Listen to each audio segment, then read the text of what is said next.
या सगळ्या विकासात्मक कामाचं बद्दल विचार करतील।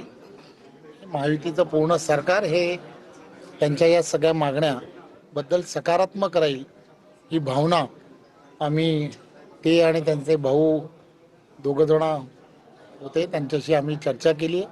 त्यामुळे आम्हाला असं वाटतं की त्यांनी सुद्धा जे आम्ही विचार करतोय त्याबद्दल एकदम सहानुभूती विचार करावा अशी आम्ही त्यांना विनंती पुरे भाजपमध्ये येतील अशी देखील चर्चा होती की आज तर आम्ही या सगळ्या विषयामध्ये इथल्या असणाऱ्या विकासात्मक कामांच्या संदर्भात आम्ही पूर्ण सहकार्य करू आणि आपणही आम्हाला या सगळ्या कठीण काळ मी यासाठी सांगेन कारण कर्डिले शिवाजीरावांचा मुलगा या निवडणुकीला उभा आहे। त्यामुळे तुम्ही आम्हाला सहकार्य करावं ही विनंती करायला आम्ही आज त्यांच्याकडे आलो। विधान परिषदेवरती घेणार या सगळ्या विषय जे असतात हे विषय तुम्हाला तर सगळ्यांना माहीत आहेत की आमच्याकडे पार्लमेंटरी बोर्ड जे आहे ते या संदर्भात विचार करतात आणि पार्लमेंटरी बोर्डातला मीच प्रमुख आहे आणि मी आणि देवेंद्रजी आमच्याबरोबर असणारे सहकारी सगळेजण असतात।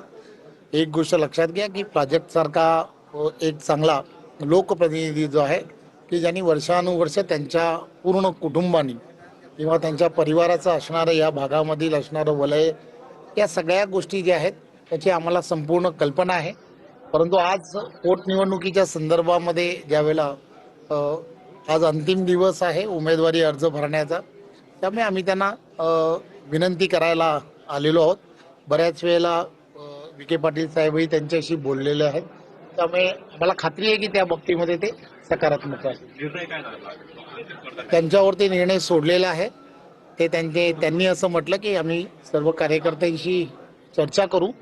मला खात्री आहे की कार्यकर्ते सुद्धा आमच्या विनंतीला मान देतील। व्हिडिओ